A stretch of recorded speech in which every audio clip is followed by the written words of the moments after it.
তারা আমাদের দেশকেও গণনার বাহিরে রাখে না, এই দেশটাও তাদের টার্গেটের ভিতরে। গুরুত্বপূর্ণ একটি প্রশ্ন, ইসরায়েল আর কোন কোন মুসলিম দেশে হামলা করতে পারে, তাদের ভবিষ্যৎ পরিকল্পনা কি?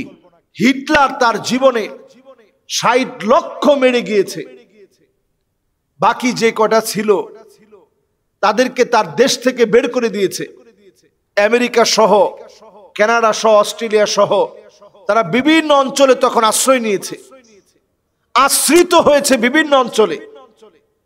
তাদের প্ল্যান প্রোগ্রাম ছিল যে আমরা ওই জায়গাতে আশ্রয় নিব, ওইখানে আমরা থাকব, এরপরে আরব ভূখণ্ডে কোনো একটা কায়দায় আমরা আসব। এই ফিলিস্তিনে তারা এসে আজ ৭৬টা বছর হয়ে যাচ্ছে মুসলমানদের দুর্বিষহ যন্ত্রণার দিন গুনতে গুনতে।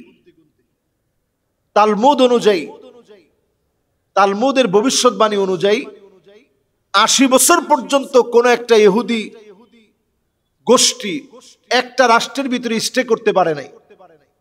এরপরে আল্লাহ তাআলা তাদের ধ্বংস দিয়েছেন। আমার মনে হয় এই সময়টা একেবারে সন্নিকটে হয়ে যাওয়ার কারণে তারা মরিয়া হয়ে উঠেছে। আল্লাহ তাআলা এর মধ্যেই তাদেরকে ইনশাআল্লাহ ধ্বংস করবেন।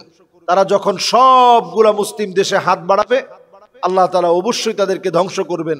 আসলে জিওপলিটিক্স এটা এত মারাত্মক, তারা সব সময় মুসলমানদেরকে সংঘাত, আঘাত, মুসলমানদের বিরুদ্ধে কোনো না কোনো ভাবে কূট কৌশলে মুসলমানদেরকে ধ্বংস করার অপচেষ্টা তারা নিয়মিত চালিয়ে যাচ্ছে।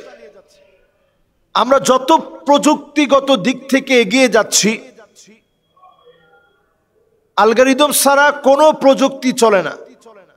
সকল প্রযুক্তির ভিতরে অ্যালগরিদম প্রযুক্তির মধ্য দিয়ে সকল প্রযুক্তি কিন্তু চলমান আছে। ইহুদিরা বর্তমানে যত ডিভাইসগুলো আমাদের হাতে দিচ্ছে, এক একটা মরণ ফাঁদ আমাদের হাতে তুলে দিচ্ছে। তাদের আগামী দিনের প্ল্যান হচ্ছে মুসলিম দেশগুলোর ভিতরে নবীজি যে দেশগুলোকে শাম বলেছেন, নবীজি যে দেশগুলোর জন্য দোয়া করেছেন, আল্লাহুম্মা বারিক লানা ফি শামিনা, আল্লাহ আপনি আমার শামের ভিতরে বরকত দেন, এই শাম নামক ভূখণ্ডকে চিরতরে একেবারে মুছে দেওয়া। শামের ভিতরে আছে ফিলিস্তিন, এজন্য তাদের প্রধানতম টার্গেট হচ্ছে ফিলিস্তিনকে দখল করে নিতে হবে। ইহুদিদের দ্বিতীয় টার্গেট হচ্ছে তারা দখল করে নিবে আমাদের লেবাননকে, তারা দখল করে নিবে সিরিয়াকে, তারা দখল করে নিবে মুসলিম ভূখণ্ড জর্ডানকে। এছাড়াও কোরআনুল কারীম আল্লাহ রাব্বুল আলামিন বারাকনা হাওলাহু, যার চারপাশে আল্লাহ রাব্বুল আলামিন বরকত দিয়ে দিয়েছেন, এই বাইতুল মুকাদ্দাসের চারপাশে আল্লাহ রাব্বুল আলামিন বরকত দিয়ে রেখেছেন।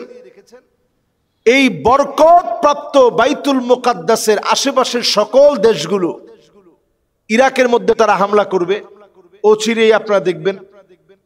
লেবাননে তারা হামলা করবে, ইয়েমেনে তারা হামলা করবে, সিরিয়াতে তারা হামলা করবে, জর্ডানে তারা হামলা করবে, এমনকি তারা হাত বাড়াবে তুরস্কের দিকে পর্যন্ত, তারা হামলা করবে পাকিস্তানে পর্যন্ত। এবং আমাদের দেশ যেহেতু ছোট্ট একটা দেশ, তারা আমাদের দেশকেও গণনার বাহিরে রাখে না, কারণ আমাদের দেশ আর কিছু না হোক মুসলিম কোন ইস্যুতে এদেশ যেহেতু উত্তাল হয়ে পড়ে, এজন্য এই দেশও কোনোভাবে তাদের টার্গেটের বাহিরে না, এই দেশটাও তাদের টার্গেটের ভিতরে। তারা একটার পরে একটা দেশ দখল করার জন্য টার্গেট নিবে। মুসলিম সবগুলা দেশে তারা বিভিন্ন ভাবে মুসলিম দেশগুলাকে একেবারে অস্থিতিশীল বানিয়ে ফেলবে, কোণঠাসা করে ফেলবে। যখন মুসলমানদের পিঠ একেবারে দেওয়ালে ঠেকে যাবে, আফগানিস্তানেও যখন তারা হামলা করবে, তখনই ইনশাআল্লাহ একটা গ্রুপ বের হয়ে যাবে, তাদেরকে একেবারে সমূলে মূলোৎপাটন করার জন্য। যারা জীবন বাজি রেখে লড়ার জন্য প্রস্তুতি নিয়ে ফেলবে, ঠিক তখনই তাদের অধপতনের সময়টা ঘনিয়ে আসবে এবং তারা সেখানেই একের পর এক তারা মুসলমানদের হাতে মার খেয়ে তারা ধ্বংস হবে।